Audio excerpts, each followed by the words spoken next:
and welcome to Good Game, the show for gamers by gamers. I'm Barjo. And I'm Hex. We've spent the last week bounding over hills and weaving through traffic with the latest game in the Driver series, Driver San Francisco.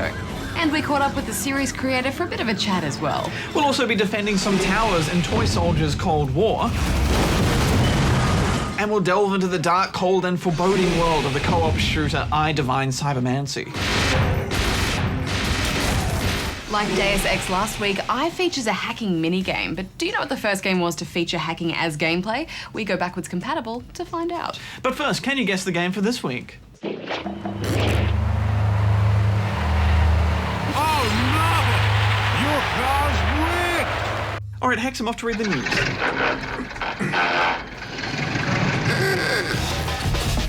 Good game!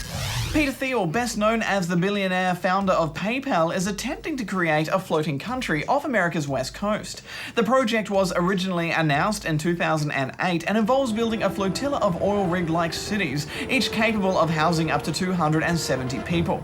The cities will supposedly be self-governed and free of regulation, laws and moral conventions. Mr. Thiel also says his ocean state will have no welfare or minimum wage and few restrictions on weapons. The hope is to launch the first flotilla off the coast of San Francisco by next year. What could possibly go wrong?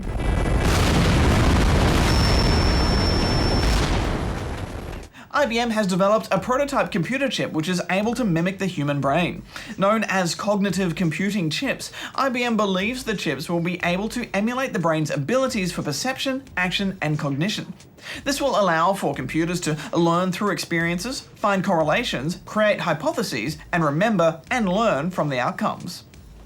Ubisoft has found itself in hot water over the PC release of Eric Chahi's God game From Dust. The publisher had originally promised via their forum that the game would only require a single online activation. However, on its release, it was found to require an always-on internet connection to play. On top of that, users are experiencing a host of technical issues, including frequent bugs, glitches and crashes, as well as no graphics customization options. Ubisoft has promised a patch in the coming weeks that will remove all the DRM from the game, allowing for 100% offline play. Many Japanese retailers are apparently removing Microsoft Xbox 360s from store shelves following a year of slow sales in the region. Japan's largest game retailer, Geo, will be removing Xbox 360 hardware and software from the majority of its stores and will now only sell the console in several special locations. During its life, the 360 has sold only 1.5 million consoles in Japan, compared to 11 million Wii's and 7 million PlayStation 3s. Robert Blythe, a computer analyst from Macquarie Bank, has predicted that Australian video game prices will drop significantly in the coming months. Based on the continuing strength of the Australian dollar, Blythe states if the exchange rate stays where it is, there'll be a price correction. Further predicting that by the end of the year or early 2012, recommended retail prices for most games will fall from $120 to $70. Good game!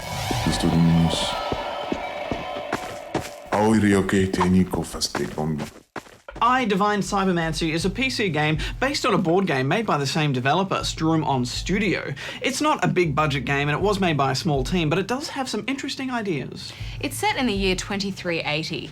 You're a member of an organisation which is trying to undermine the Federation. You're also a telepathic soldier. There's a lot of info out there too if you really want to get into the lore, but you will have to search it out. This is an FPS RPG, and right from the get-go, you just get the feeling that this game hates you. It does absolutely nothing to help you play it. Yeah, it's confusion central. There are 20-odd tutorial videos, which don't help that much, but once you get into the first mission, you start to get the gist of things. The world is dark, cyberpunkish, and futuristic. Everything is tall and big, and the environments are really quite inspired. But you can't help but feel the game is struggling at times on the aging Source engine. There's also this intrusive motion blur that happens when you run, and on its own was enough to make me want to quit this game. Yeah, at least the latest patch though you can turn it off, although it can still be there if you join a multiplayer game. It also fixes some of the stability issues, but not all of them. It's still prone to crashing from time to time. Especially if you alt-tab. Oh yeah. Which I did a lot, just to do something else. No, I'm being a bit unfair. The gunplay is actually really rewarding here.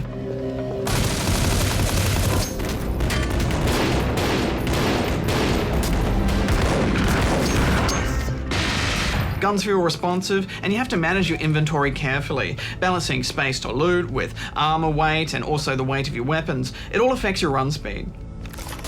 There's a decent variety of guns too, and they all look good, especially the crazy zoom on the sniper rifles.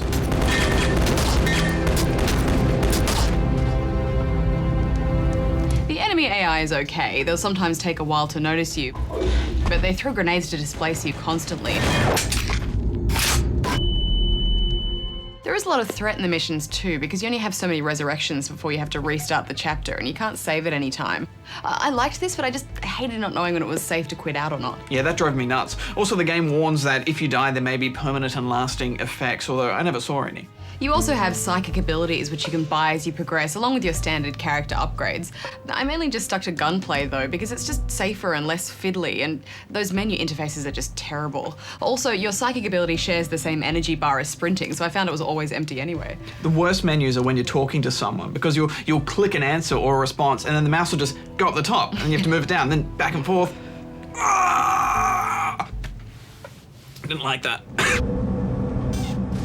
There's also a hacking minigame which takes quite a while to figure out. It's kind of like a real-time menu-based fighting system, and it's very frustrating when you fail that over and over again. I like taking the sentry guns for a walk though. Hex on loan from Aperture Science. Carry one of those with you and it'll take out every enemy it can see with surprising accuracy. Plus you get the XP for it. Mad exploit. Enemies and NPCs have a random element to them, so you're never really safe, but I didn't stick with a single player too long, to be honest, before I gave up in frustration. I also reached a point where my main objective disappeared and the mission screen was a bit garbled, and all I had left to do was this very difficult side mission. It's possible that's just part of the game, but either way, it did not make me want to continue. You can team up online for some objective-based monster killing, and these are a bit more fun, and you can play the campaign and co-op too, which I suspect is the best part of this game, but you do have to restart it from the beginning, just keeping your level and gear, unless there's some sort of back way that I couldn't find. It's quite possible this game's really confusing. The problem is, I think that everyone will stop playing this game before any kind of local community can develop. I mean, we couldn't find any lag-free matches, and the matches we were in all just felt a bit pointless. I think the developers tried hard to make a game with scope and depth, but no effort has been put into teaching you about the game or how it works. I mean, that just makes the game in itself a problem to solve, and while discovery can be fun, it can also be infuriating. This is just a classic example of overambitious design that forgets the basics. I'm giving it 4 out of 10 rubber chickens.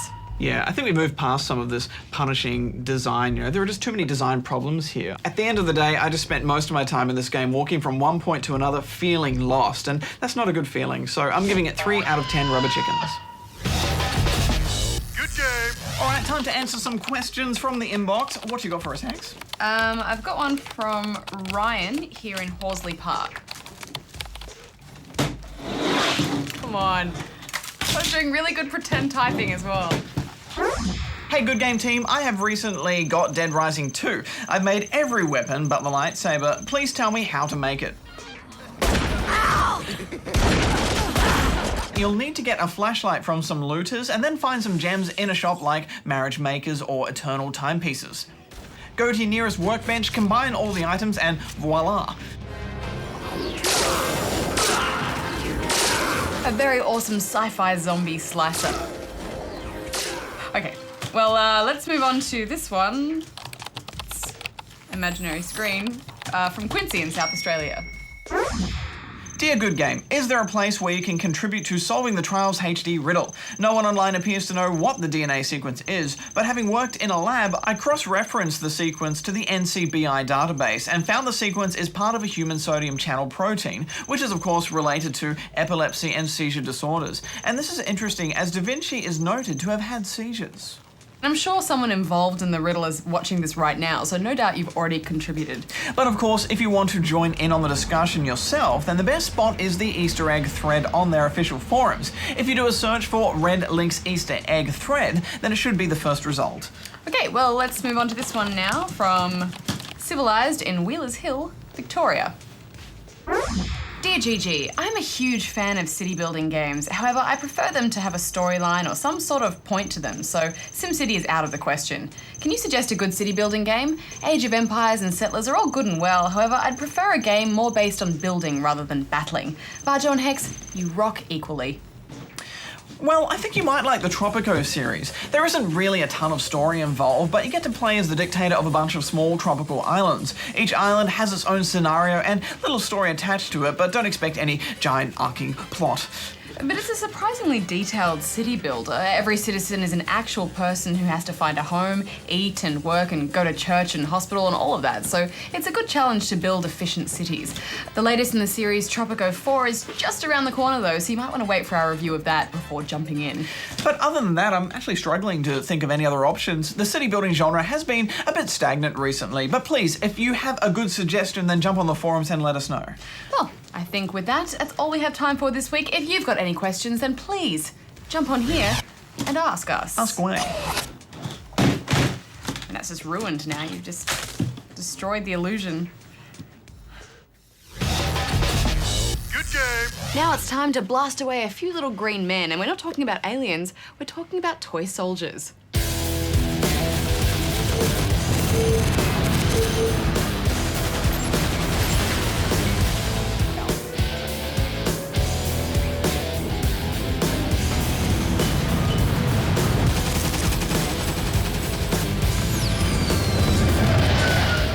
Yes, the sequel to the toy-destroying tower defense game Toy Soldiers is here with Toy Soldiers Cold War, and the aim of the game is pretty straightforward.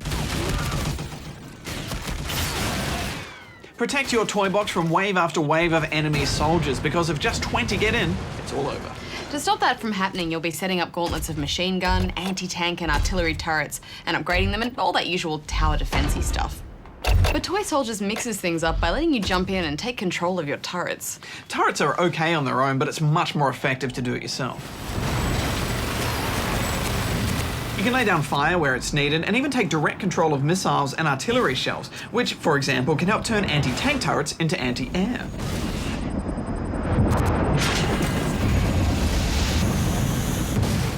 Plus, it's just more fun to get down into the action. New to the game are barrages, which are random special support powers. These range from simple artillery strikes and close air support to our favourite, the 80s commando soldier. That's one for Jimmy. Bring it on. You wanted a war? You got a war. Don't tread on me. And there's a nuke in there for good measure too. We're already done.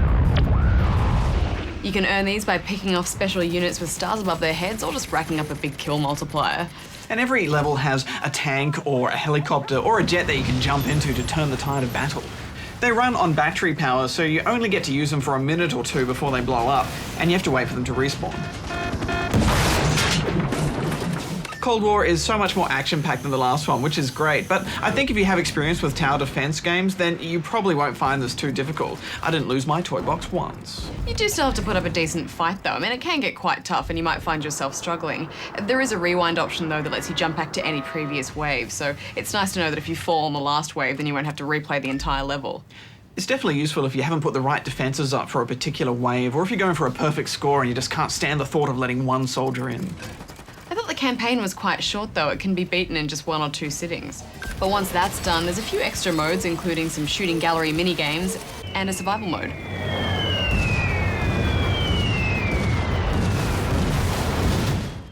They're fun to check out, and it's always tempting to spend a few turns trying to beat your friends' scores, but they're not really something I'd come back to. There is a versus mode too where you can take down an opponent's toy box, but I don't really find any of these extra modes too compelling, Hex. I did have fun blasting through the campaign though. I liked its cheesy action movie vibe, and all the turret and vehicle possession is great, so I'm giving it 7 out of 10 rubber chickens. I really love the art style. I love how it's all toys fighting over junk in someone's bedroom. This is a great little arcade distraction, so I'm giving it 7.5 out of 10 rubber chickens. Good game. A few weeks ago, UK authorities arrested Topiary, the man said to be the figurehead of the hacking group LulzSec. LulzSec made headlines this year for allegedly hacking Sony's PlayStation network, apparently just for the lols.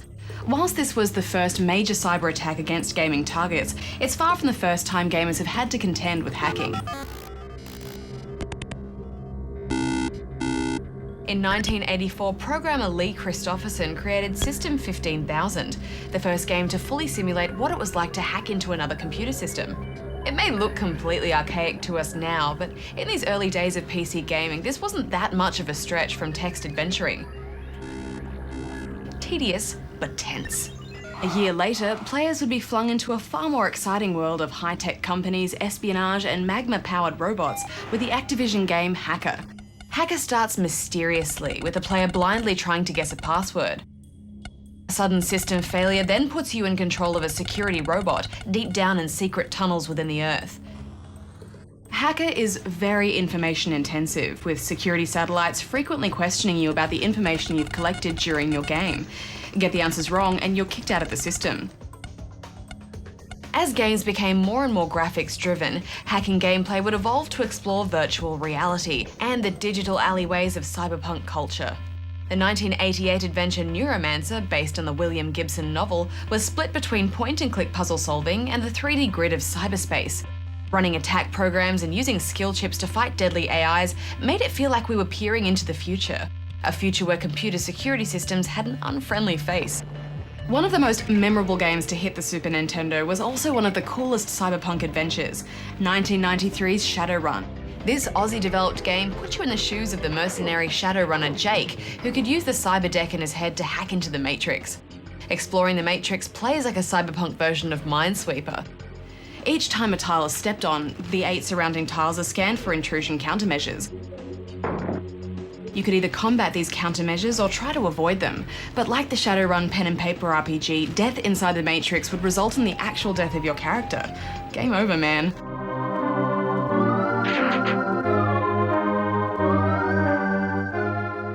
The year 2001 would return hacking games to their more geeky simulation roots with the flashy espionage of Uplink. While the game looks complex, most of the hacking actually revolves around simply having the right level of counter-program to crack a system or defeat a trace. Playing Uplink is just like being one of those hackers you see in the movies, accessing systems all over the globe through a fancy graphical user interface, a far cry from System 15,000's static screen of phone numbers. Although games solely about hacking have become rare in recent years, hacking has by no means disappeared from gaming. System Shock and Enter the Matrix have featured hacking minigames or hacking missions at key moments to drive the action forward. Welcome. You're in. You have access.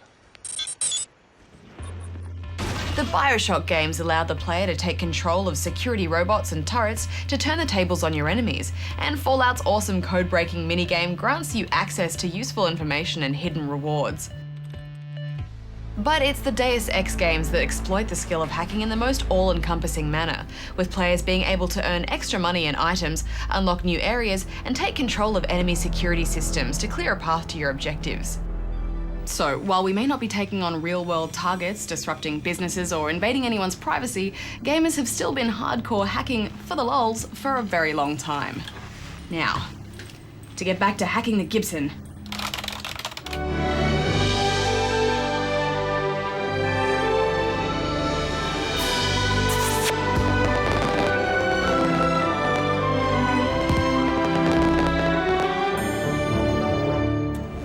I think it was Gauntlet, like on like the arcade game. It was the first time that, you know, like 4 people could play. For me, it was like magical. It was like, my God, it's like exploring this dungeon, but you're no longer alone. You know, you have all these people playing with you. It was really cool. So yeah, I would say Gauntlet. Warrior needs food. Bad day. Oh. Good game. The Driver series has been giving us good old races and chases since 1999, and the series has had its ups and downs, but now it's back to impress us with Driver San Francisco. Why the cop always gotta be there just as it's going down? It's like I'm hurt. Ordell, believe me, today is your lucky day. This is a story-driven racer set in a pretty good-looking open-world sandbox that's a rather faithful recreation of San Francisco. Set a short time after Driver 3, you once again play as good cop and expert driver Tanner. His arch nemesis Jericho escapes prison using delicious acid and forces Tanner into an accident, throwing him deep into a coma. During this coma state, Tanner gains the bizarre ability to shift in and out of other people's bodies, allowing him to jump behind the wheel of vehicles at will, which allows him to investigate what Jericho is up to. This is basically a game of using the good people of San Francisco to get into car crashes and accidents to serve your own purposes. It sounds dark, but it's just kind of funny. What the hell was that? That was a crash. You want to go again? There's a lot of story to be told here, and they do a good job of it with in-game action mixed with cutscenes. We need to get the hell out of here now. Let's go, let's go. All the dialogue is pretty cheesy, but it's part of the game's charm, I think, and you start to grow to like that. There's also some nice surreal moments which reminded me of that excellent series Life on Mars. Jones? What the hell? It was really nice to see a return of that previously on game mechanic from Alan Wake. Every game should have that. Yeah. Sadly, we weren't able to finish up the last few missions in the game due to a hardware fail of our good old PS3 debug, but we were really enjoying the story up until that point. To unlock story missions, you'll need to complete city activities, and these range from standard street races, protect missions, we'll need to shift about to destroy incoming vehicles, chase missions, and plenty more. You're bringing the whole precinct down on top of us. I thought there was good variety in all the different types of missions. There's all these stunts and wacky situations, but I enjoy the standard races the most because they just remind me of a Burnout game zipping through all that oncoming traffic. Yeah, me too. You have the choice to either go offensive and take out competitives, which is often faster, or just race properly.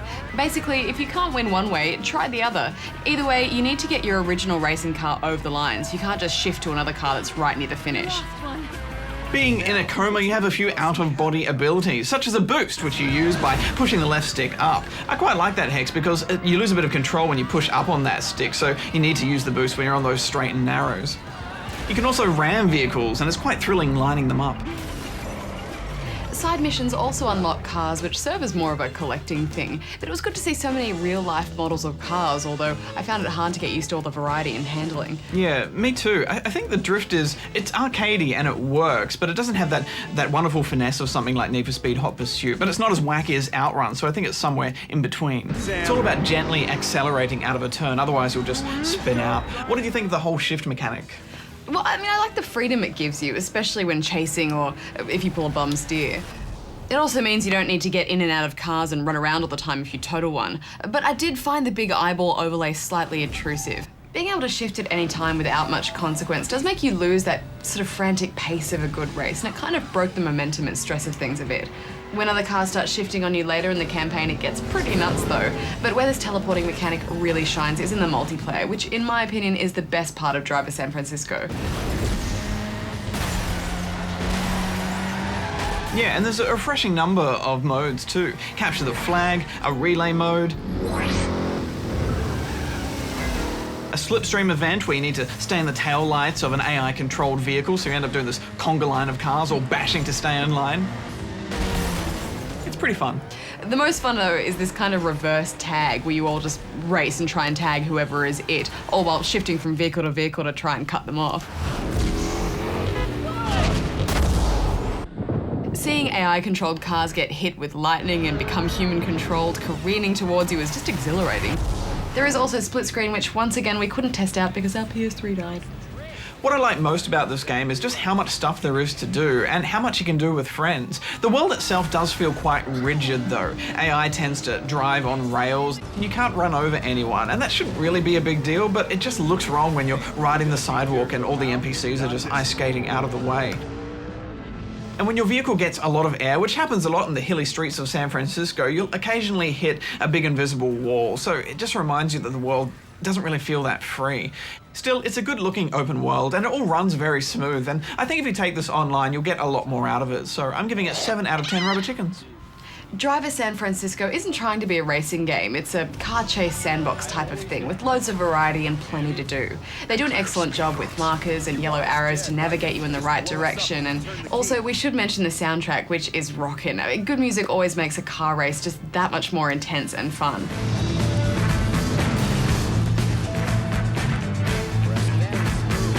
Yeah, I'm a ninja type person. Whatever. If you like the cheesy style, then the story will pull you through to the end, so I'm giving it 7.5 out of 10 rubber chickens. Earlier in the year, we caught up with the co-founder of Reflections Interactive, Martin Edmondson, to talk about the creation of the Driver series. Driver has always been about, Tanner, the undercover cop, has always been a very story-led game. But the feeling of those cars, the handling of the cars, something that made Driver quite unique in the first place, not just the open city, but the way that the cars felt, those big tail-out slides from the 70s US muscle cars. And that's something that we've really focused on, again, is getting back that feel. You lost one.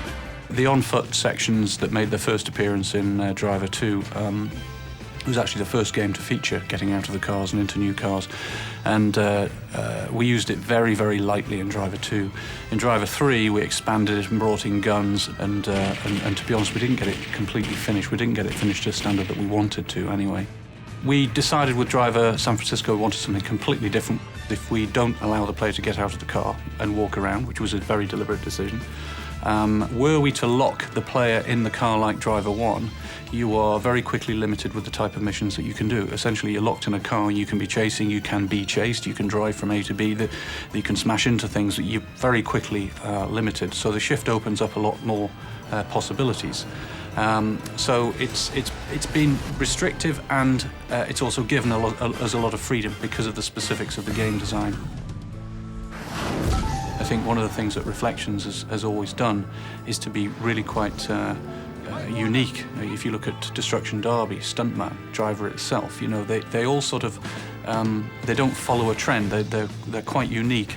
And again, although it's a franchise, part of the Driver franchise, Shift is still a unique feature. So we've always tried to do that. So we don't sort of jump on the bandwagon of trying to do what these games are doing. And you're right, they are really good games, but they do what they do.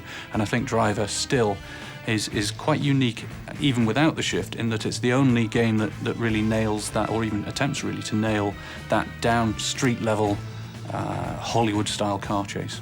And you can see the rest of that interview on our website. Good game. So did you guess the game for this week?